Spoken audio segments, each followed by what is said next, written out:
Anyways, uh, we're finishing this series tonight, talking about what can I do. There's a lot of times we say, well, what can I do? You know, I want to do something for God. I want to do something. I don't know what it is. You know, I want to find God's will. Or we go to the other extreme. And we say, oh, what can someone like me do?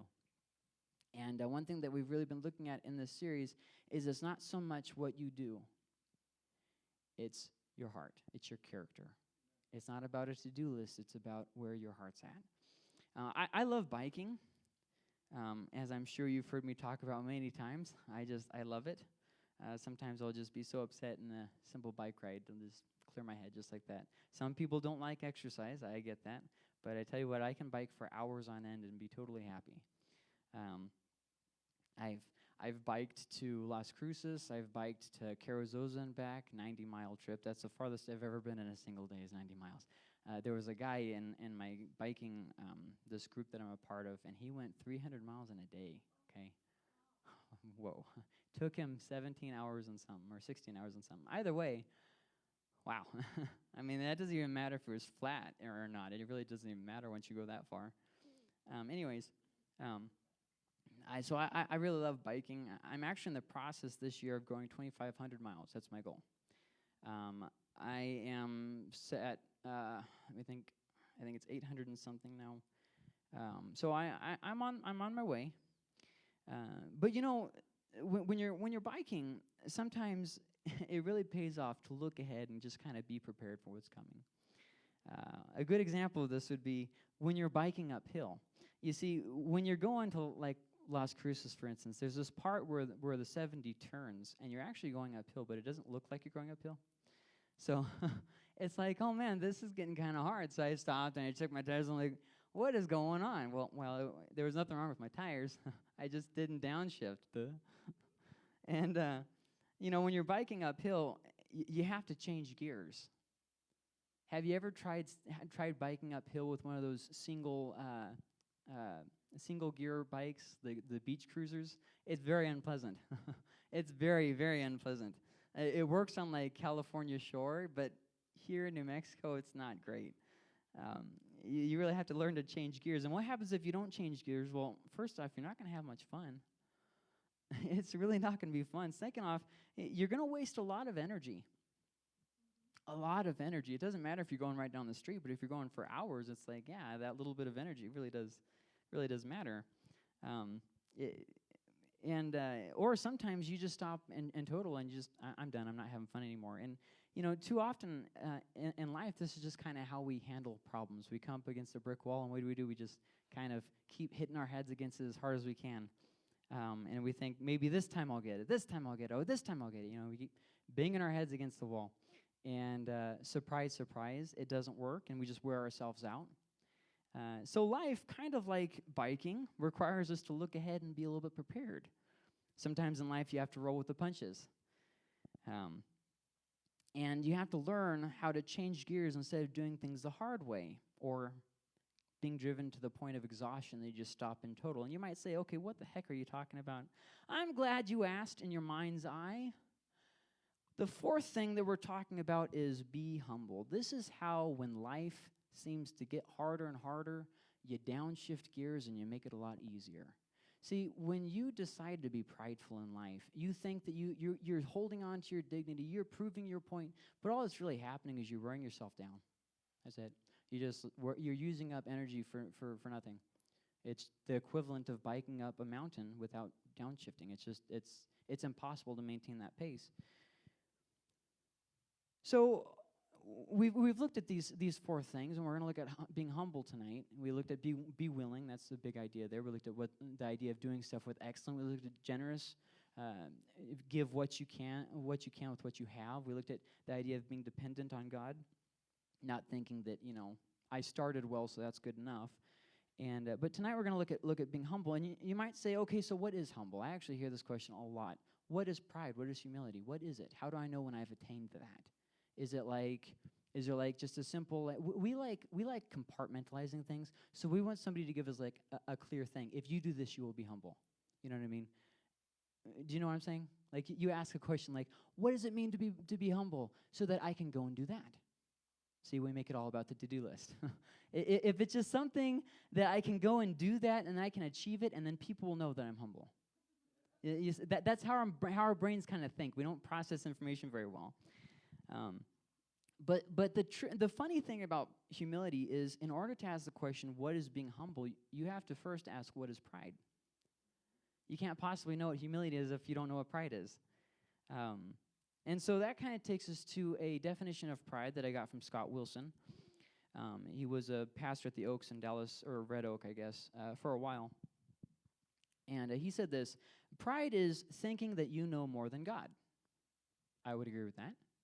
Let's say, for instance, man, I'm just no good. I'm just a screw up. I'll never amount to anything. Is that what God said, or is that what you said? That's what you said. So it's thinking that you know more than God. I'm so great, I'm better than everybody else. Is that what God said? No. So it's thinking that you know more than what God said. Thinking that you know more. You could even say, well, I'll come back to that, but let me just say this. Oftentimes, people don't realize, but your pride is going to be rooted in a past hurt. And that's one of the things that will make your pride all the harder to overcome. And you might say, what do I mean? Well, okay, I'll put it like this. I'm the youngest of 5. I'm not so interested in people praising me or giving me a pat on the back. No. I take it as a personal offense if somebody even dares to assume that they know as much as me. You see what I mean? That's the way that my pride surfaces. Why? Well, because I'm the youngest of 5. And all my 4 older siblings thought I was an idiot, so I feel like I have to prove myself all the time. You see what I mean? Your past hurts will be where your pride is really rooted in. Let's say you had a parent who did this or that and the other thing to you. Whatever that hurt is where your pride will probably be rooted at. If you have a history of abuse, what's that other one? No, it starts with an M. It means when somebody touches you in a way you don't want to be touched. Molestation, history of any kind of that kind of thing, your pride is going to be very rooted because it's going to be based in your hurt. And you won't be able to deal with it as well as easy as some other people, because to face it and to deal with it will be to pick at a scab that kind of hurts. You know what I mean? And in some cases, in fact, I will say this, in all cases, it requires that you forgive the person who hurt you in order to get a hold of your pride. And let me tell you, that is hard, especially when it's a situation like the ones I just mentioned where it really wasn't your fault. See, it's this old saying that they say, hurt people hurt people. And so long as you allow that hurt to stay, it will change how you deal with everybody else in your whole life. And that's what makes it so hard to get at the root of pride. One good test that I have to test to see is called the Prideometer, Mark II. Okay, do you see yourself as more mature than that person, whoever that person is? I'm more mature than them. Do you see yourself like that? Pride. It's a simple little test to see about pride. So let me give you some examples of pride. Maybe this will help you. Do I have this on the next one? No. So some examples of pride. When you are threatened by the talent of others. When you are unable to admit your mistakes. When somebody confronts you and you deflect. Well, it's not really my fault. I only did it because of this. Deflection. When you cannot ask for help. It is an affront to your character to admit a weakness and ask for help. When you want people to think that you know everything, and I mean everything about everything. When you want to have the best ideas all the time, and you can't stand somebody else having a good idea. And so sometimes you even go to the extent of making fun of somebody else's idea and tearing it down in front of other people, just so that way they'll see that your idea is better somehow. When you have to be in control of every single situation, it doesn't matter what it is, you have to be in control of it. You have to try and step in and just micromanage everything. When you never develop others, but you only replace them. I'll give you a couple examples of that one. Well, my parents weren't very good parents when I was a kid. So instead of fixing that relationship, I'm going to replace that relationship. I'll give you another example. I have this spouse. We have problems. I don't want to fix those problems. I will replace the spouse. When instead of developing a relationship with others, you replace them. It's easier, it's simpler, it's less hassle. Not going to waste my time with them. In fact, you get in kind of a rut of finding people. It's like this. You meet people, good friends, you find their faults, you hate them, you move on. In fact, most of the time, pride keeps us from having long-term friendships. Most of the time. Sometimes you find people that just, for whatever reason, it just mixes, and I don't know how that works. And the last example of pride that I'm going to give you, being hypercritical. You walk into any situation, that's not the way you should do it like this. I have the best ideas, I'll give you a couple examples of how that applies. Your kid does something that's not good enough. You should have done it my way. So even though they tried their best, that's not good enough, so you have to tear down what they did to try and tell them something else to do. You see what I'm saying? Have you ever had kids before? You guys are looking at me like you've never had kids before. You've never micromanaged your kids on something? Come on.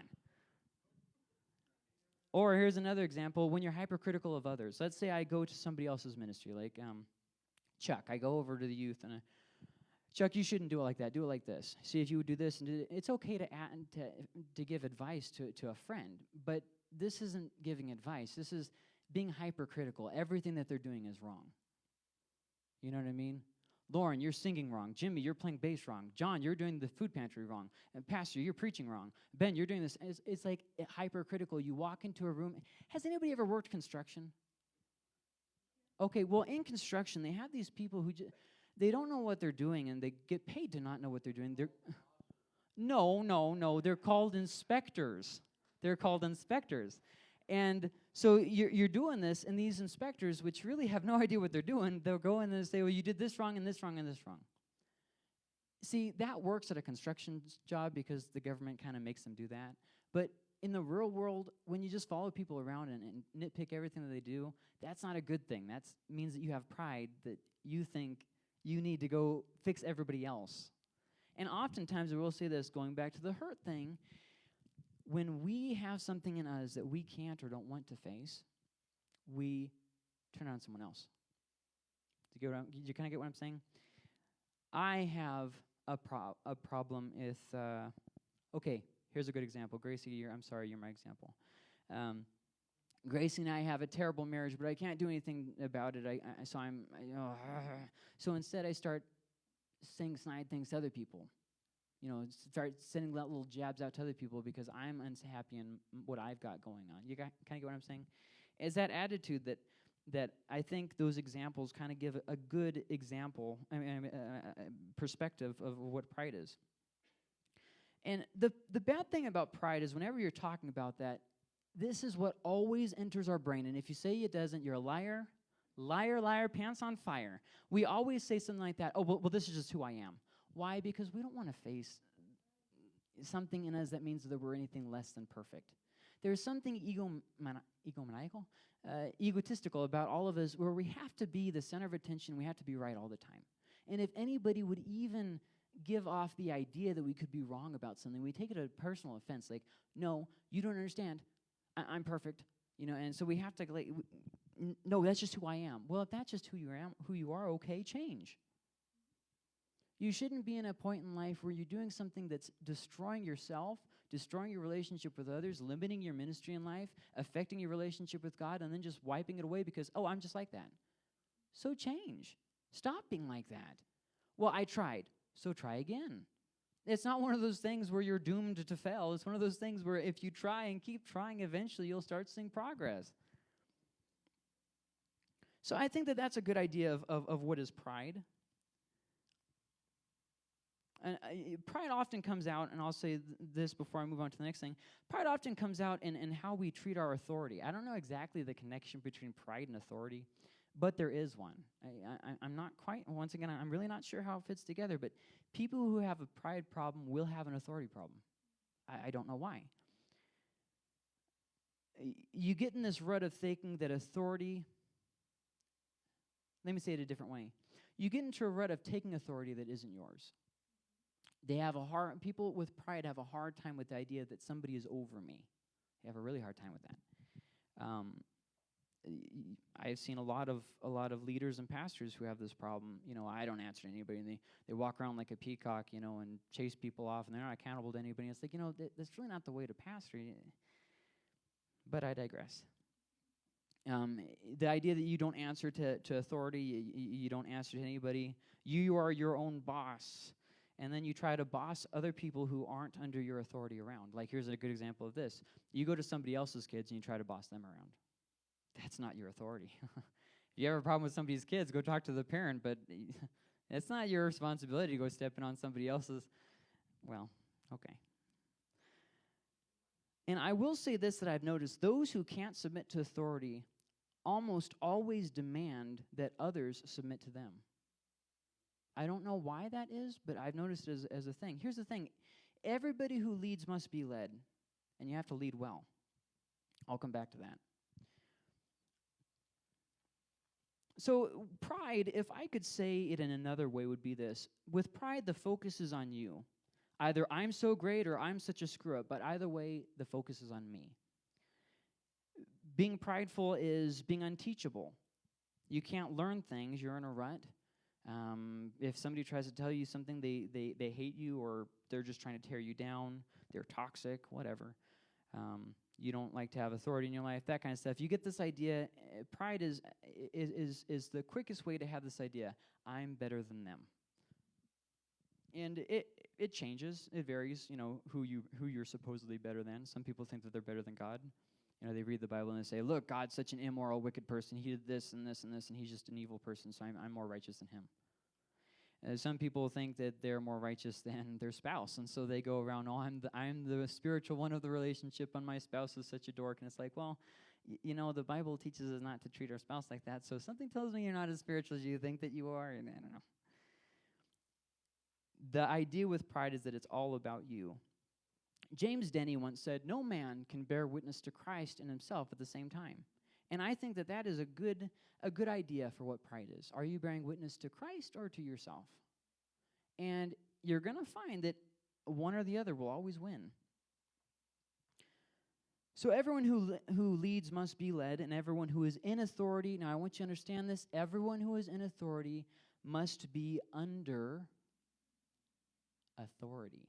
Did you get that? It was a spoiler, wasn't it? I know I should have gone slower. Man, oh man. But, we get this idea that I can exist and as an authority separate from authority. So basically, I don't have to answer to anyone, right? This is how men say it when they can't submit to authority. Well, I'm the head of the household. The buck stops here. So that gives you the right to spend money without consulting your spouse, to talk to your spouse about how to raise the kids instead of just demanding a certain way, that gives you the right to look at porn behind your wife's back because she's not submitting to you. See what I mean? There's a lot of things that sound good up here, but if you actually just sit and think about them, it's like, that's really not a great idea. It sounded good, but then when I said it, it really wasn't a good idea. Now, I can't tell you too much about how women do this because I'm not a woman, but I can tell you how men do it. You answer to someone and can't do whatever you want. That's just the way that life works. You answer to someone, and you can't do whatever you want. So let me give you a couple examples of this. The worship team. Who does the worship team answer to? Well, to me. Who do I answer to? To the pastor. What about ministries? Who does the young adults answer to? To me. And then who do I answer to? Well, to pastor. See, I am held accountable. I'm in authority, but I'm also under authority.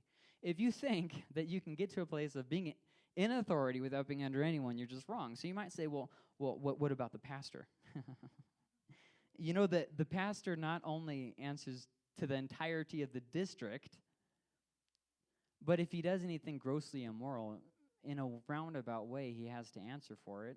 You know what I mean? Like, a pastor can't, for instance, cheat on his wife and just kind of get away scot-free. You know what I mean? Like, as long as there's no gross immorality. And by gross, I don't mean disgusting. I mean excessive Yeah, I'm not talking about like, oh, the pastor sped, so you shouldn't be the pastor anymore. It's like, well, calm down with that. I'm talking about big deals, not little things.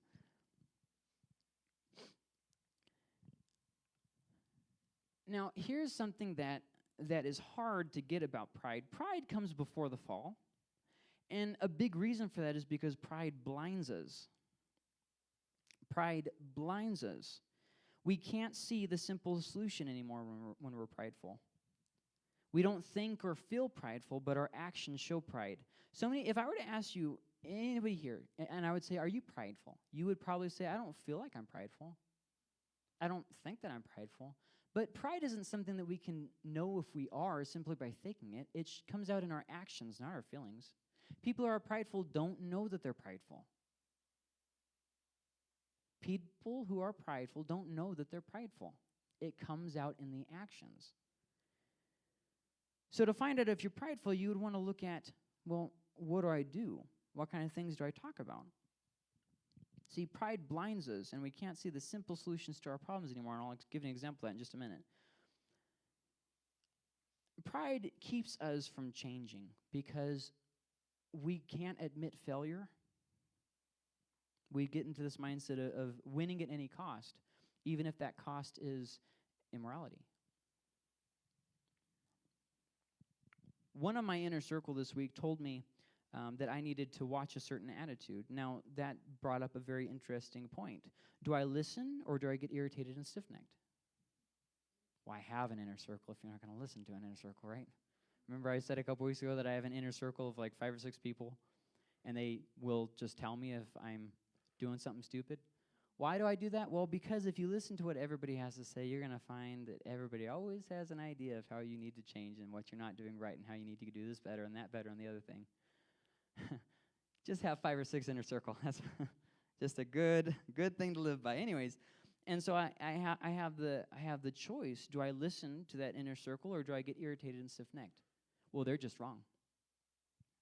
I could do that, but that would kind of hamper me, and it would kind of, once again, there would be no point in having an inner circle that will tell me things. If I'm prideful, I've noticed that all my examples in my sermons are based on other people's mistakes.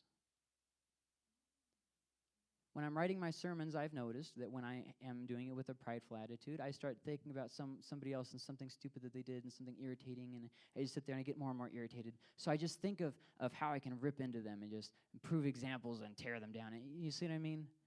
That's, for me, how I've been able to find when there's pride in me.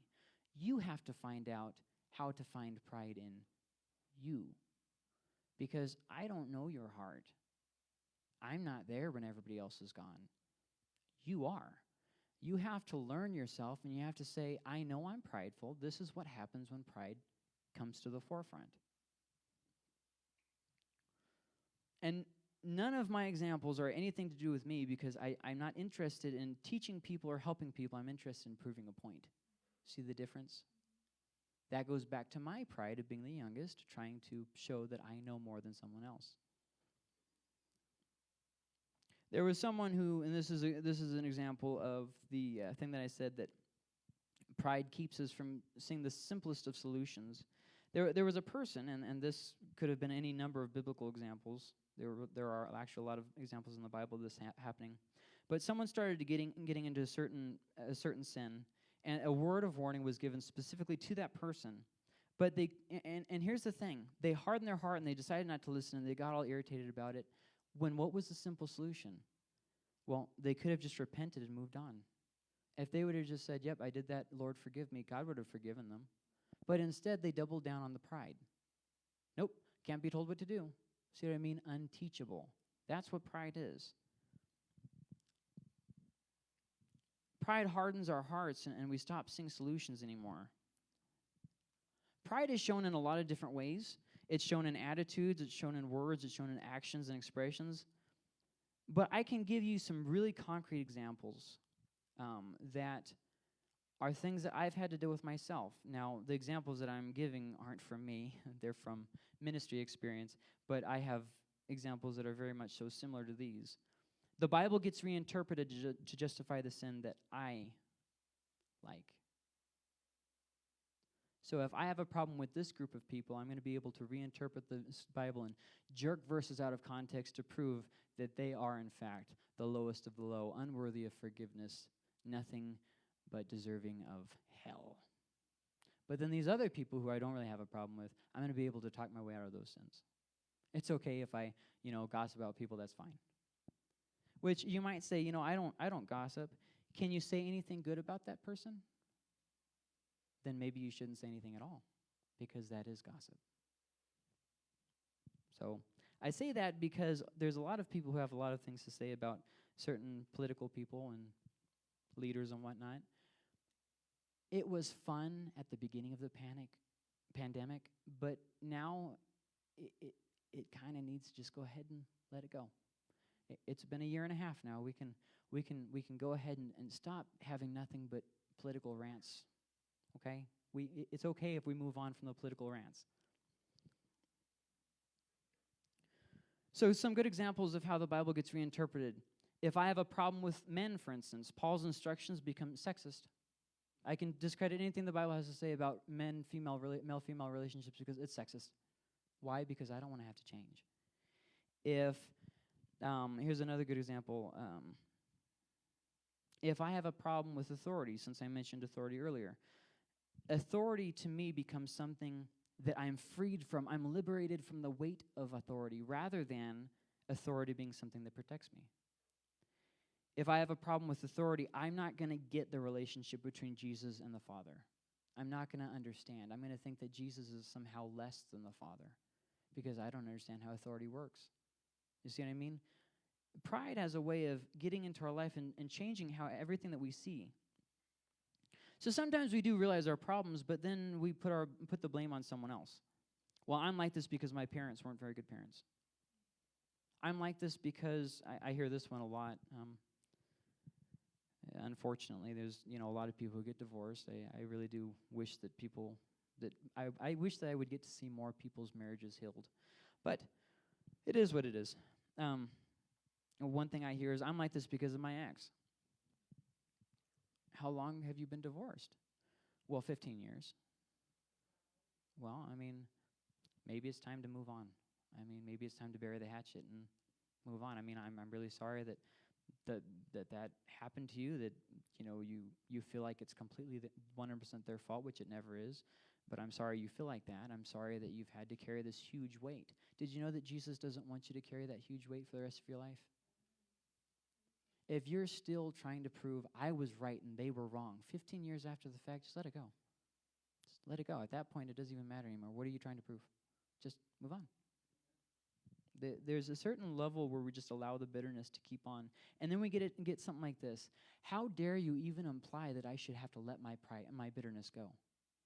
They hurt me. I'm not saying that they didn't hurt you. I'm saying you're not a perfect angel, and either way, you need to move on. That's all I'm saying. But we like to make ourselves the victim and everybody else the aggressor. It's part of pride. So because I was betrayed, I am not responsible for what they did to me. I am responsible for what I do with it. Did you get that? I'll say it one more time. You are not responsible for what people do to you. You are responsible for what you do in response to it. How are you going to deal with it? Well, this person did this to me. I'm sorry. What are you going to do about it? Complaining about it, getting bitter, that's not doing something about it. That's staying in neutral, revving your engine. In fact, let me say it differently. That's putting your engine in reverse and going backwards. There has to be a point when you say, enough is enough, I'm moving on. Your past isn't meant to be the permanent residence.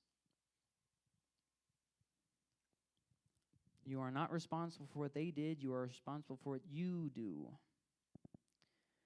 They may have mistreated you. That doesn't give you the right to sin. It doesn't give you the right to have bitterness. Grieve and then let go. If you had bad parents, I really am sorry. I wouldn't know what that's like. I didn't have bad parents. I had good parents. I understand that some people have bad parents. It's a lot easier to understand a father who will never leave me because I had a father who would never leave me. There's a lot of people, especially in Tularosa, I don't know about the rest of the world, but there's a lot of people in Tularosa who cannot comprehend the idea of a loving father who would not leave them and is not waiting to beat them because that's all that they had. You know, I'm sorry that some people have to live with that. Grieve and then let go.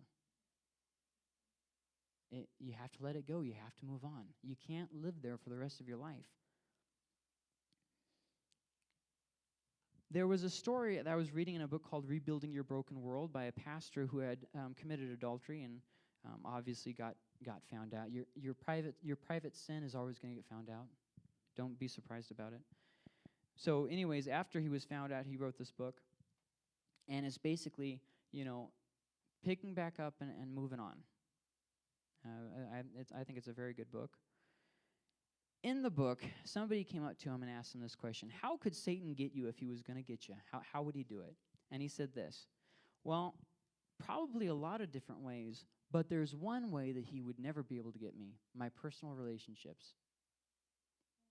Shortly after he committed adultery. And this is something that Chambers also wrote about. In the Bible, characters didn't fall on their weak points. They fell on their strong points. Unprotected strength is double weakness.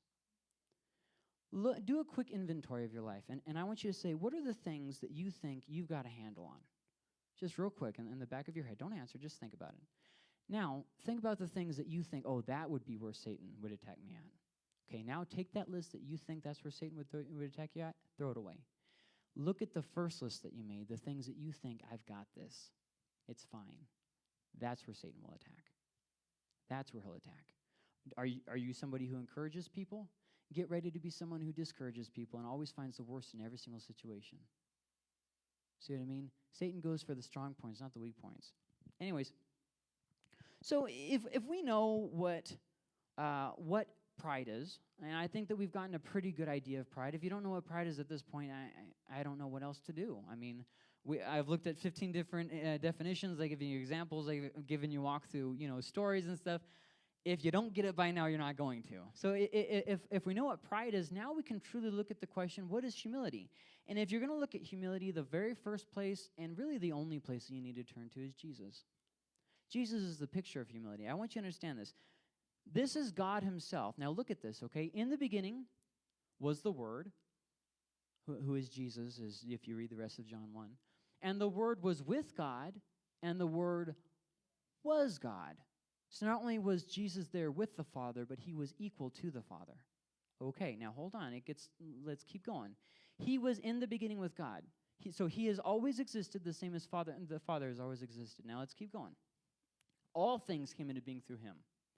There are some people who taught that Jesus was the first of the created things. So let's go ahead and read that over again. All things came into being through him.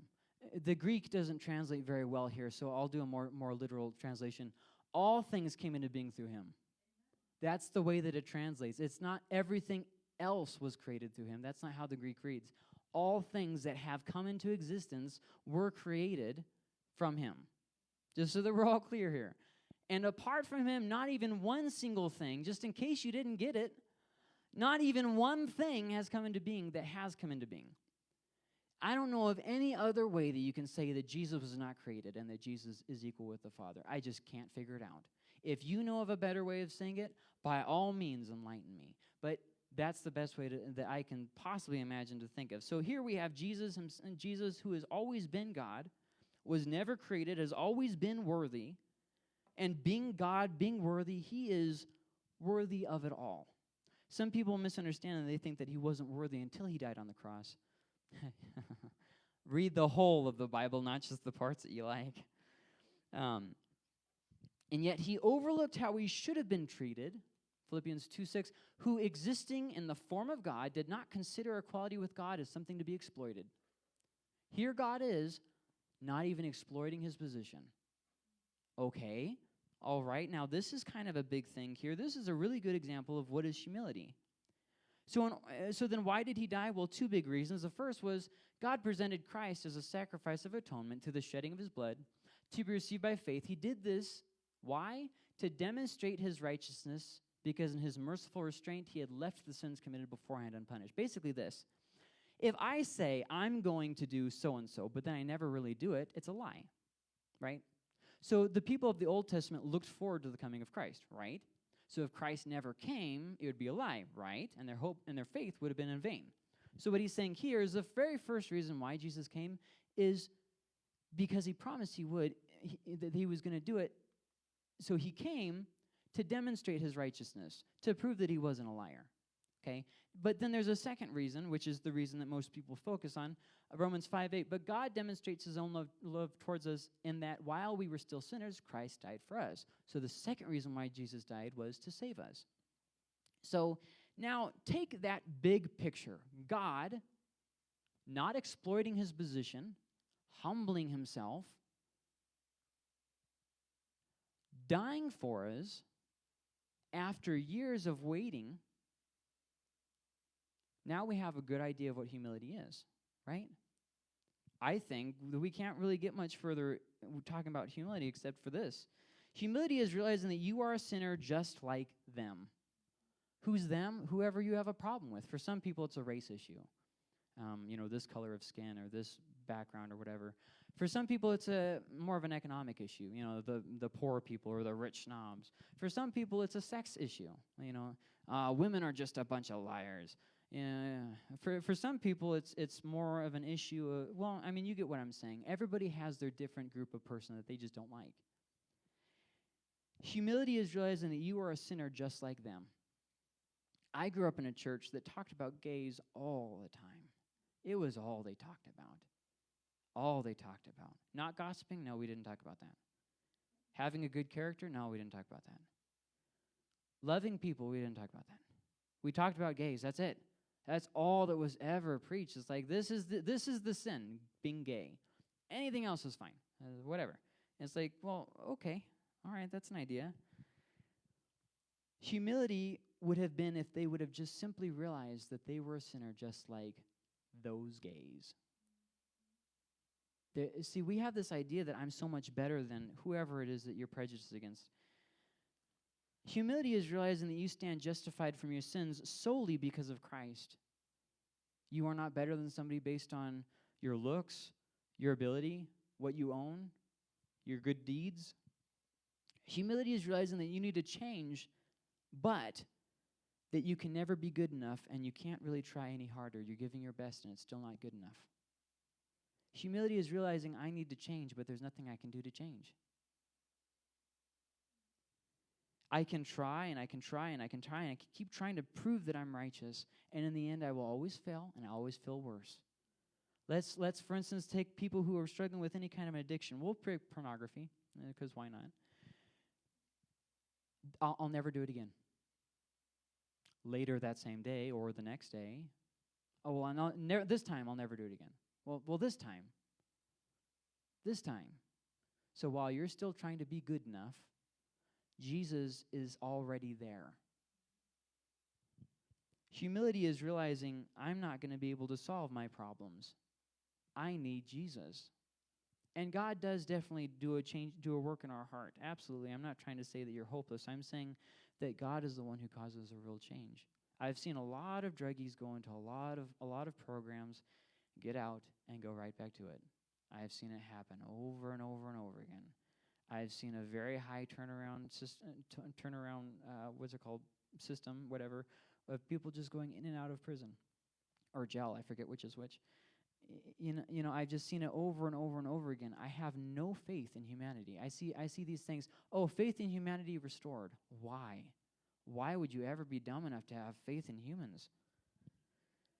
Humility is realizing you need to change, but you can't. Humility is trusting God not just in thought or feeling, but in action.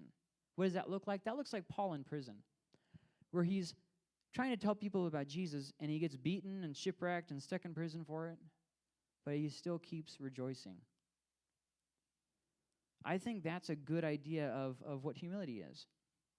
Today, though, prideful Christianity is taught instead of Christianity, which is more about loving God and serving people and stuff. and being humble. It's a whole different kind of prideful Christianity. And the problem is that we get these books in Christian bookstores and that kind of stuff, and we think, well, it must be good because it's in a Christian bookstore. Or we go on a website and we say, well, I found this on the internet. Don't believe everything you see on the internet. Don't believe everything you hear on the news. Don't believe everything you read in a book. I mean, you do really need to use your brain when you're doing something and think about it. Don't just accept it. I hope that everything that I'm saying tonight, you don't just simply blindly accept, but think about it. Please do. I would love it if you would go home and read the Bible and search scriptures to see how what I've said measures up. I would love that. Please do.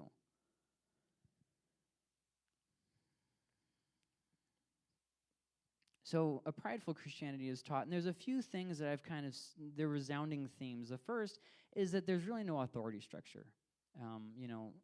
I can have my own personal revelations, and I don't really need to go to church.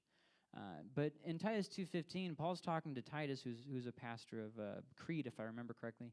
And one of the things that he says here is that the pastor has all authority in the church. See, but in a lot of these newer Christian books, authority is kind of downplayed. And we think we can find happiness and whatever without being under authority. It's just never going to work. If you're wanting your ministry to succeed, the number one thing you can do is pray. The number two thing you can do is be under authority.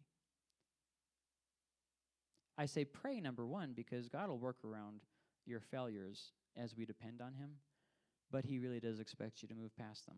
Not obviously not to the point of perfection. Another thing that's taught is I don't have to control my mouth. I can say whatever stupid things I want. It's totally fine. I can cuss and complain and gossip, and I can chew people out, and I can do whatever. I can yell and scream and holler and hoot and everything else, and it's totally fine. In fact, a lot of these books are even talking about how you can give false prophecies, and it's totally fine. You can be a wolf in sheep's clothing, and that's totally fine too. James 1:26 says this: if anyone thinks he's religious without controlling his tongue, if you think, do you get the weight of this statement? I think this might have more to do with our culture than it did when it was first written 2,000 years ago. Listen to this. If anyone thinks he is religious, a good person, spiritual, without controlling his tongue, his religion is useless, and he deceives himself. Are you always saying something bad, negative? Are you always gossiping? Can you not say anything good about somebody? Are you always lying about stuff? Are you? Proverbs says this: in the abundance of words, foolishness is just waiting to jump out. Controlling his tongue, his religion is useless. Wow, that's powerful. Another thing you see in a lot of these Christian books is it's okay to cause disunity among one another because the ends justify the means. I'm going to, oppose the pastor because he's just not doing it right and I could do it better. So it's okay that I'm tearing apart the church because I'm more spiritual than the pastor. So it's okay. Matthew 12:36, I tell you that on the day of judgment, people will have to account for every careless word that they speak. That terrifies me. Every time I'm about to say something stupid, I go, I don't want to have to answer for that one later. I always got the idea when I was a kid of the football stadium, right, with the big thing, and it projects all your mistakes on it. Michael said this dumb thing, and Michael said this dumb. I don't want to be at that game. Another thing that these so-called Christian books talk about is that they downplay the role of the Bible. It's not really God's word. It's not really have anything to do with your life, et cetera, et cetera. 1 Corinthians 15:2-4, and by which you are being saved, if you hold to the message I preached to you, unless you believed in vain. For I passed on to you as most important what I also received, that Christ died for our sins according to the Scriptures, that he was buried, that he was raised on the third day according to the Scriptures. Read through 1 Corinthians and you'll see it. You know what the New Testament church used as their Bible? The Old Testament. In college, I had a lot of Christians that, now this was, it would have been funny, except it caused me a lot of confusion. They called themselves Christians, okay, I don't know if they really were or not, that's not really the point of the conversation, but they had a really, really bad attitude about everything. They didn't read their Bible. But they would have these, what they called soaking sessions. They would play worship music and pray. And they would really say, oh man, God was really moving and stuff. And then they'd go and sleep around. And then they'd come back, and they would have this crappy attitude still wouldn't read their Bible, and they'd have these soaking sessions. And they the constant, and I can never understand how you can listen to worship music all the time and still have a bad attitude. I never understood how these, and you know what happened is they grew up, and some of them left the faith. Some of them grew up and became problem makers in churches. Some of them actually did change. Not very many of them, though. I had an old worship leader at a different church, and he hated the bassist. Oh man, he hated the bassist. I've never seen one musician hate another member of their team that much in my entire life. This dude hated this dude.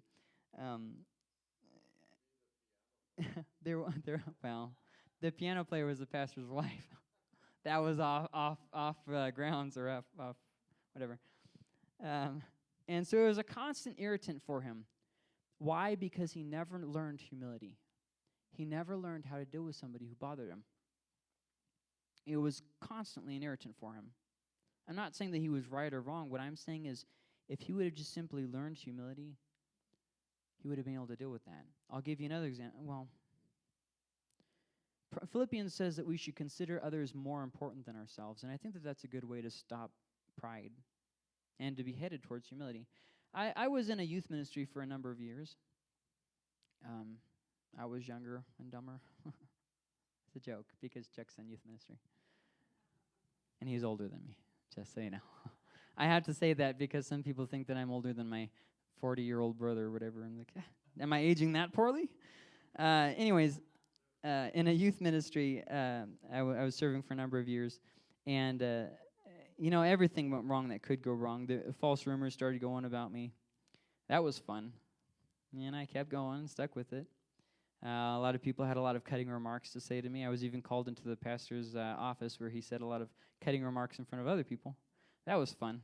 That was really fun. But I stayed, and I kept going with it. I got everything ready and prepped the youth group for whenever we'd finally get a youth leader, and we did. And she was terrible for the job. She was an annoying control freak. She nagged about everything. Can you imagine having somebody who has to be in control of everything being over teenagers who don't want anybody being in control of anything? Can you just imagine any worse of a match? I can't either. It was nothing but unpleasantness the whole time. And then she felt like she needed to appoint me as the assistant youth pastor, kind of. But I was still a youth member. It got very, very hectic, and so then she put all the blame on me, and I'm the one who took the lashes from the pastor. I'm just like, that's great. And there was just a whole big attitude problem there. But here's the thing, and I want you to get this. Everything sucked with that. I hated the church. I hated and that was the church that now I had a lot of bad doozy experiences, but that was a church where I walked out and I said, God, I hate the church. I hate your Christians. I'm not going back. Somehow he trapped me here. How did he do it? I don't know. But anyways, this is the thing I want you to get from that. I stuck with it, and I learned to deal with the annoying. There's a lot of times that we go from problem to problem to problem because we don't know how to deal with our youth leader, our problem person, our annoying thing. So we have to get everybody on our side and whine and complain about it for years and years and years about how we've been wronged and stuff, and we don't learn anything. We don't learn anything. But I tell you this, that youth leader that I had such a hard time having to learn to be humble, because I was right in that situation, but I humbled myself because she was the authority. That's hard. I tell you what, when your authority is dead wrong and you still submit to them, that's when you learn authority. It's easy to get behind somebody who's doing the right thing. It's really hard to get behind somebody who's just a complete idiot. You're going to have a job one of these days, and you're going to go, and your boss is going to be an idiot, and you're going to have to submit to him. And if you don't, you'll run into him all over the rest of your life. And I'm not saying him specifically, I'm saying people with that same attitude. I have ran into that same youth leader repeatedly. Not the same person, the same attitude. But I learned humility and how to deal with it. And I'm a better person for it. I could have been bitter. And although I was bitter with the church, I learned how to deal with the annoying lady. That's a very important thing to do. You have to learn to deal with the people that annoy you, because if you try and run, it'll just follow you and you'll have to learn the same lesson over again. We lie to ourselves. I'd be happy if I could just control everything and everybody would just do what I want them to do all the time. No, you wouldn't. You wouldn't be happy if you were in charge of everything. You'd wear yourself out running after everybody and saying, no, do it this way, do it this way, do it this way. And you still wouldn't be any happier. John the Baptist is a very interesting character. See, we think success is all about what we have to show for what we've done. I mean, look at what I have done. We're going to stand before God and say, that's what I did. But John the Baptist, if you look at his life, it's completely different than that. He starts off as just some crazy guy in the wilderness eating bugs. And a lot of people, their lives change.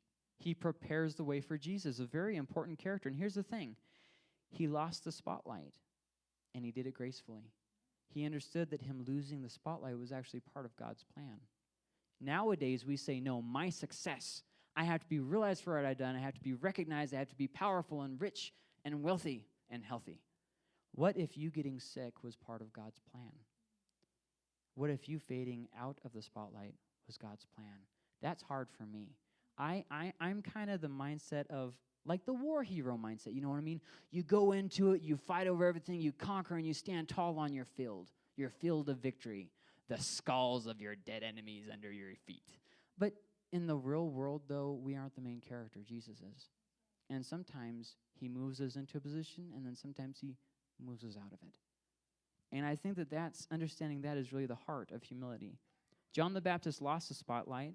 He lost his followers. He died alone in a prison. Yet his greatest moment in ministry was when he wasn't in the spotlight.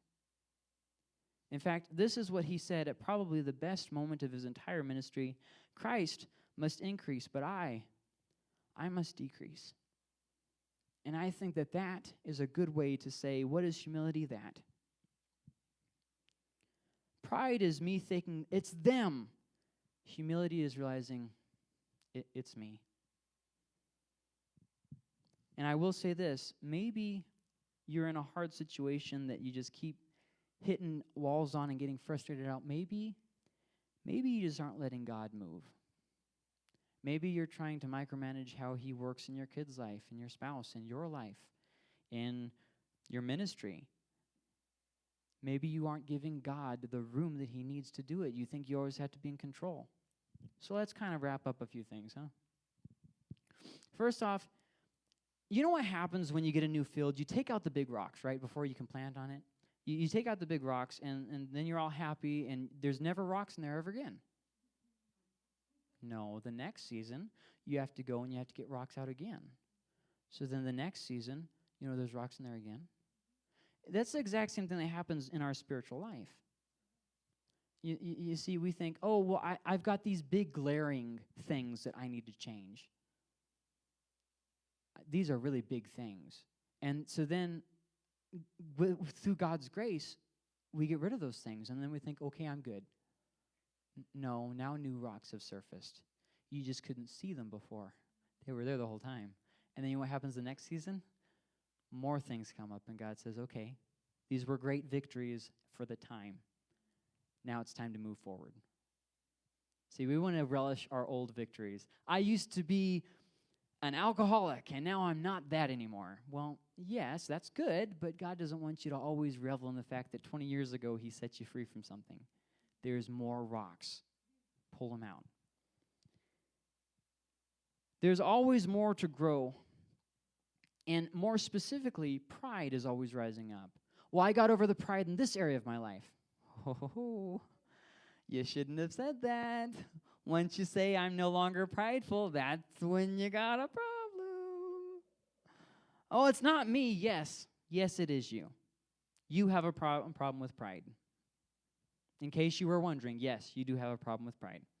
The fact that you're trying to lie to yourself should give you some kind of, red flag.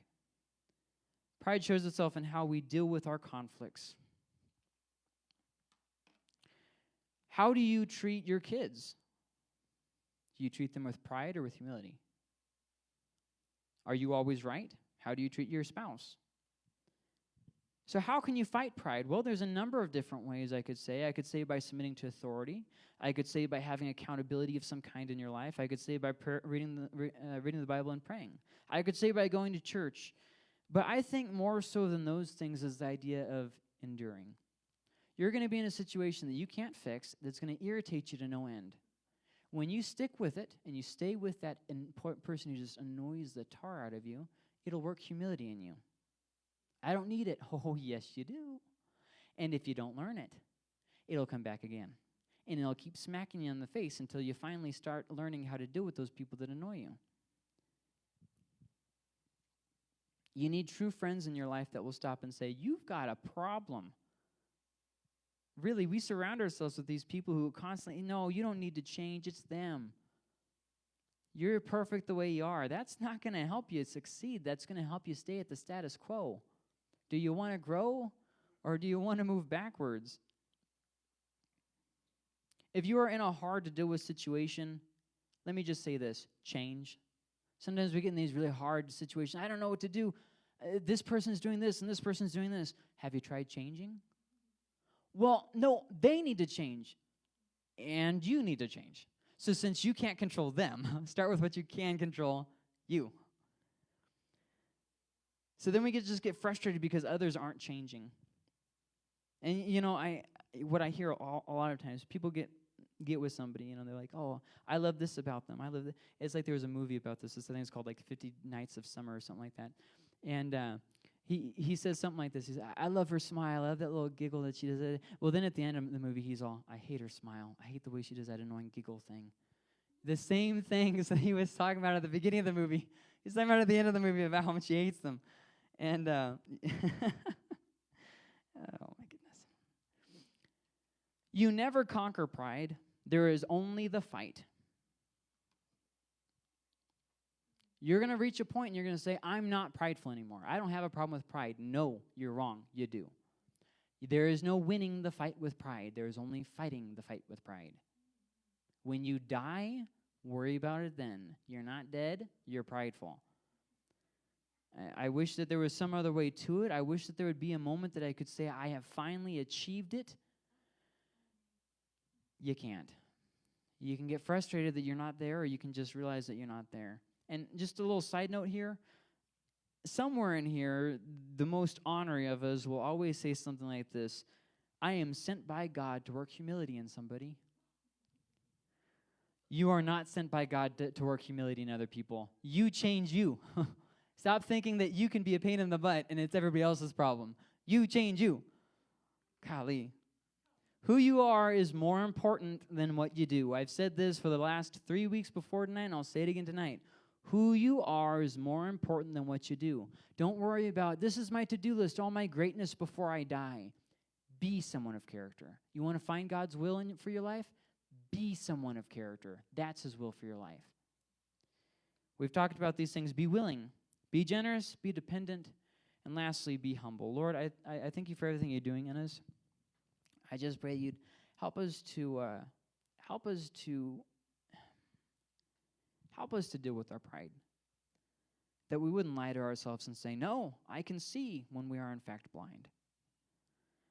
That we wouldn't look at ourselves and say, look how good I am, or God, you can never use me, I'm just too big of a failure. But instead we would say, I am what you say I am, and I surrender myself to you. Lord, that we would humble ourselves not just before you, but before people too. Your word tells us that when Jesus lived on this earth as a boy, that he didn't just submit to you, he submitted to his earthly authority too. Lord, help us not to think that we're so high and mighty that we don't have to do what even Christ himself had to do. Christ had to die and suffer, but I can rule over my enemies. Lord, please work humility in us, Lord, that we would not trust in ourselves, in our strength, in our good looks, in our accomplishments. We would rather trust in you. Lord, that you would continue to help us find those areas that pride is just nestled so deep in our heart that we've said, no, it's okay that I'm prideful. It's okay that I'm bitter because I've been hurt. And we would say, no, it's not. Lord, please help us from the inside out, Lord. Humble us before we have to get humbled by a hard situation. Humble us before we get to those bad situations, God. That our heart would be humble before you. That we wouldn't have to learn the hard way. We love you. Amen.